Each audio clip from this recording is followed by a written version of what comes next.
Think and grow rich सबसे प्रभावशाली self help किताबों में से एक है, जिसे नेपोलियन हिल ने 1937 में लिखा था। यह पुस्तक 20 से अधिक वर्षों के अनुसंधान का परिणाम है, जिसमें हिल ने अपने समय के सबसे सफल व्यक्तियों का साक्षात्कार लिया, जिनमें Henry Ford, Thomas Edison, Andrew Carnegie और जॉन डी रॉकफेलर शामिल थे। यह पुस्तक उन सिद्धांतों और विचारों को प्रस्तुत करती है जो किसी को भी धन और सफलता प्राप्त करने में मदद कर सकते हैं, न केवल वित्तीय रूप से बल्कि जीवन के सभी क्षेत्रों में। थिंक एंड ग्रो रिच के केंद्र में यह विश्वास है कि सफलता मस्तिष्क से शुरू होती है, और यदि कोई सही मानसिकता विकसित करता है और निरंतर दृढ़ संकल्प के साथ कार्य करता है, तो वह अपने वह अपने लक्ष्यों को प्राप्त कर सकता है। हिल इस यात्रा में विचार और इच्छा की महत्वपूर्ण भूमिका पर जोर देते हैं। यहाँ कुछ प्रमुख अवधारणाओं का विस्तृत विवरण है। इच्छा की शक्ति। हिल बताते हैं कि सभी सफलताओं की शुरुआत एक जलती हुई इच्छा से होती है। कुछ पाने की गहरी और तीव्र भावना। सफलता के लिए केवल इच्छा पर्याप्त नहीं है, इसे पूरी दिल और आत्मा से सच में चाहना होगा, और आपको इसे प्राप्त करने के लिए जो कुछ भी करना होगा, नैतिक रूप से करने के लिए तैयार रहना चाहिए। इच्छा वही है जो लोगों को कार्रवाई करने के लिए प्रेरित करती है, भले ही उन्हें चुनौतियों या बाधाओं का सामना करना पड़े। हिल ने कई सफल व्यक्तियों की कहानियां साझा की हैं, जिन्होंने कई बार असफलता का सामना किया, लेकिन अपनी अटूट इच्छा के कारण अंततः अपने लक्ष्यों को प्राप्त किया।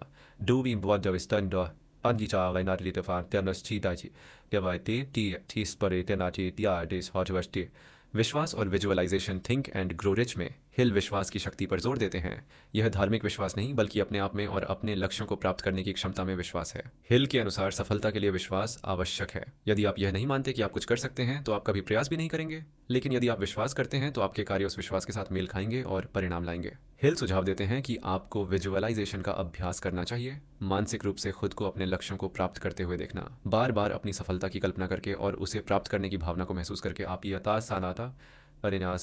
आप यह विश्वास मजबूत करते हैं कि यह संभव है। हिल का मानना है कि यह मानसिक अभ्यास आपके दिमाग को आपके लक्ष्यों की दिशा में अवसरों और तरीकों की खोज करने के लिए प्रेरित करता है। 3 आत्म सुझाव। अवचेतन को पुनः प्रोग्राम करना। हिल आत्म सुझाव की शक्ति पर चर्चा करते हैं, जिसका अर्थ है अपने अवचेतन मस्तिष्क में सकारात्मक और सशक्त विचारों को डालना। हिल के अनुसार आपका अवचेतन मस्तिष्क आपके व्यवहार का अधिकांश हिस्सा नियंत्रित करता है, लेकिन इसे बार बार सकारात्मक विचारों और विश्वासों के माध्यम से प्रभावित किया जा सकता है। अगर आप लगातार खुद से कहते हैं कि आप अपने लक्ष्यों को प्राप्त कर सकते हैं और करेंगे, तो आप अपने अवचेतन मस्तिष्क को यह विश्वास दिलाने लगते हैं, जो बदले में आपके सचेत मस्तिष्क को उन तरीकों की खोज करने के लिए प्रेरित करता है जिससे यह संभव हो सकता है।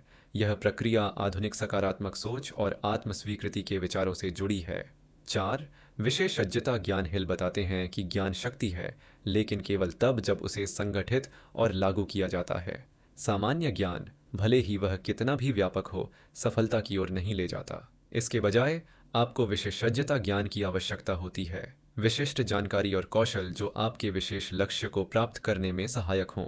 उदाहरण के लिए, जो व्यक्ति रियल एस्टेट में धनी बनना चाहता है, उसे संपत्ति बाजारों, कानूनी नियमों और और वित्त पोषण विकल्पों का विशेष ज्ञान चाहिए। एक संगीतकार को प्रसिद्धि प्राप्त करने के लिए संगीत उद्योग, प्रदर्शन और नेटवर्किंग का विशेषज्ञ ज्ञान चाहिए। हालांकि हिल यह भी बताते हैं कि आपको सब कुछ खुद जानने की आवश्यकता नहीं है। आप उन विशेषज्ञों के साथ काम कर सकते हैं या उन्हें काम पर रख सकते हैं जिनके पास वह ज्ञान है जिसकी आपको आवश्यकता है। 5 कल्पना। मस्तिष्क की कार्यशाला। हिल के अनुसार कल्पना धन सृजन के लिए सबसे शक्तिशाली उपकरणों में से एक है। वे 2 प्रकार की कल्पना के बारे में बात करते हैं। सिंथेटिक इमेजिनेशन, यह मौजूदा विचारों और अवधारणाओं को नए तरीकों से पुनः व्यवस्थित करने की क्षमता है। अधिकांश आविष्कार और नवाचार इसी से उत्पन्न होते हैं। कुछ जो पहले से मौजूद है उसमें सुधार करना या उसे किसी अन्य चीज के साथ जोड़ना। क्रिएटिव इमेजिनेशन, यह हिल के अनुसार कल्पना का अधिक शक्तिशाली रूप है। यह पूरी तरह से नए विचारों, समाधानों या आविष्कारों को सामने लाने की क्षमता है। हिल का मानना है कि कई सफल लोगों ने अपनी रचनात्मक कल्पना का उपयोग करना सीखा है, अक्सर प्रेरणा के क्षणों में या जब वे अपने दिमाग को स्वतंत्र रूप से सोचने देते हैं। 6 संगठित योजना। भले ही आपके पास इच्छा, विश्वास और विशेष ज्ञान हो, कोई भी व्यक्ति संगठित योजना के बिना सफलता प्राप्त नहीं कर सकता। हिल कहते हैं कि हर लक्ष्य को प्राप्त करने के लिए एक विशिष्ट योजना होनी चाहिए। यह योजना शुरू में पूर्ण नहीं होनी चाहिए, इसे आगे बढ़ते समय विकसित किया जा सकता है। हालांकि हिल इस बात पर जोर देते हैं कि कार्रवाई करना महत्वपूर्ण है। कई लोग इसलिए असफल हो जाते हैं क्योंकि वे बहुत अधिक समय योजना बनाने में बिताते हैं लेकिन पहला कदम कभी नहीं उठाते। एक अपूर्ण योजना के साथ शुरू करना और इसे रास्ते में समायोजित करना बेहतर है, बजाय इसके कि आप सही योजना के लिए प्रतीक्षा करें जो कभी नहीं आती।